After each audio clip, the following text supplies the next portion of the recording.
Hi there, it's Rachel here at Practice ICAO English, and today you're going to do a video comprehension which includes a little bit of vocabulary as well. So let's get started. Today you're going to learn all about the Gimli glider, but I'm not going to let you in on any secrets. You're going to hear it all in the video. Before you watch the video, let's look at some vocabulary. Catastrophic means disastrous or fatal.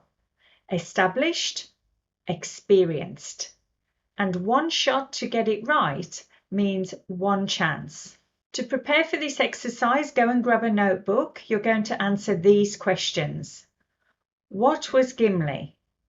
What altitude did they lose power? How far from Gimli were they when the engines failed? Why did they run out of fuel? What else was the captain experienced at flying? And how many casualties were there? I'm going to play the video now, so have your notebook ready.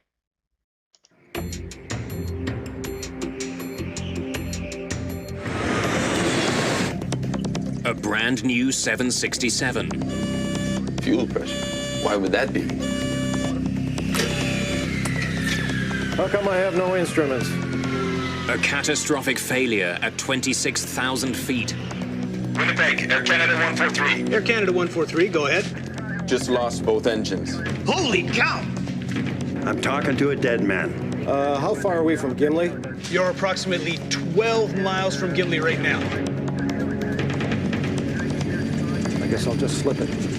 The crew is out of options and running out of time. They're at the controls of a 95-ton jet that's quickly falling from the sky.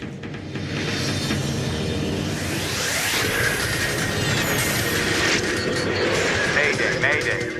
It's a tale that has become legendary in aviation history. A landing so dramatic, so risky, and one that defied the odds. So much so that even Hollywood is thinking of making a movie out of it. It was 35 years ago that Air Canada Flight 143 lost power on its way from Montreal to Edmonton, and the pilots managed to glide the plane safely and landed here on this trip in Gimli, Manitoba. July 23rd, 1983, Captain Bob Pearson and his co-pilot Maurice Quintal pilot a Boeing 767 en route to Edmonton with 61 passengers and 8 crew members on board.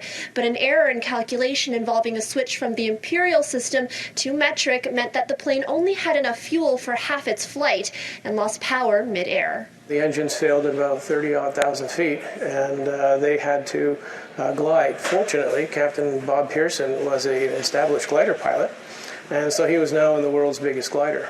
Winnipeg was too far away, but co-pilot Quintal happened to train in Gimli, Manitoba, and was able to advise Pearson that there were runways long enough for their landing. The captain chose a runway at an old Air Force base.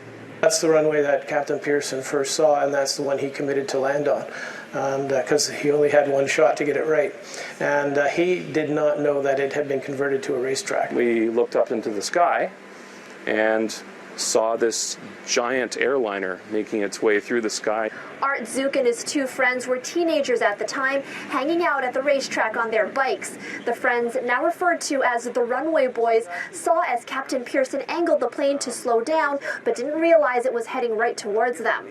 And as it hit the ground, that was the only time I really heard a sound, and it was this deep thud, and you just felt the earth move. We didn't have a sense that it was heading our direction, and given the side slip maneuver that Captain Pearson was doing, it was difficult to tell even which direction the plane was going. You see something that's that unbelievable, that incredible, it just takes a while for it to even sink in that this is really happening.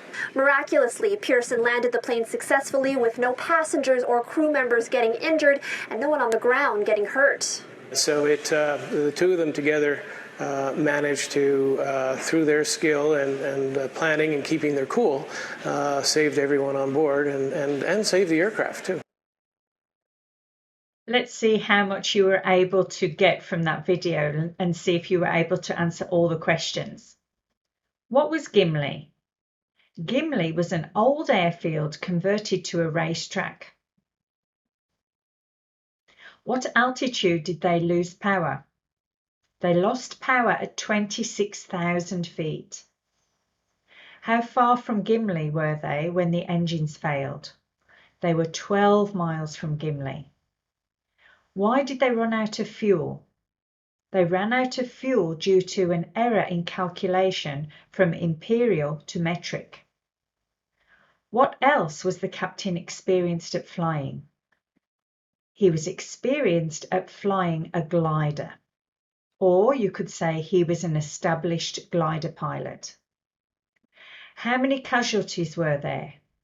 There were 0 casualties. I hope you enjoyed that short video comprehension exercise, and stay tuned for more lessons from Practice ICAO English. If you haven't already, like the video and subscribe to the channel. Bye for now.